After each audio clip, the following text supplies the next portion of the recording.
শেরপুরে তৃতীয় প্রান্তিক মূল্যায়ন ও পুরস্কার বিতরণী অনুষ্ঠান অনুষ্ঠিত। মোহাম্মদ নুরি আলম চঞ্চল, শেরপুর প্রতিনিধি। শেরপুরে সদর উপজেলার শেরপুর মডেল সরকারি প্রাথমিক বিদ্যালয়ের তৃতীয় প্রান্তিক মূল্যায়ন ও পুরস্কার বিতরণী অনুষ্ঠান অনুষ্ঠিত হয়। মঙ্গলবার 31 ডিসেম্বর দুপুরে শেরপুরে সদর উপজেলার শেরপুর মডেল সরকারি প্রাথমিক বিদ্যালয়ের ছাত্রছাত্রীদের তৃতীয় প্রান্তিক মূল্যায়ন ও পুরস্কার বিতরণী অনুষ্ঠান অনুষ্ঠিত হয়েছে।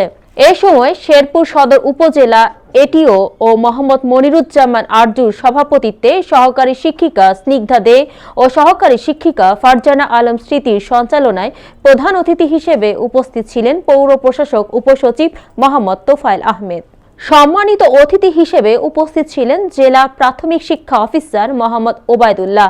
এছাড়াও অন্যান্যদের মধ্যে বিশেষ অতিথি হিসেবে উপস্থিত ছিলেন সহকারী জেলা প্রাথমিক শিক্ষা অফিসার মোহাম্মদ মুস্তাফিজুর রহমান, অত্র বিদ্যালয়ের প্রধান শিক্ষক রোকসানা আজমেরি, সহকারী শিক্ষক মোহাম্মদ রফিকুল হাসান খুররম প্রমুখ সহ বিভিন্ন ইলেকট্রনিক ও প্রিন্ট মিডিয়ার সিনিয়র জুনিয়র গণমাধ্যম কর্মীবৃন্দ এবং বিদ্যালয়ের ছাত্রছাত্রী ও অভিভাবকরা উপস্থিত ছিলেন। মৌমিতা তন্নি, জিবিসি টিভি, ঢাকা।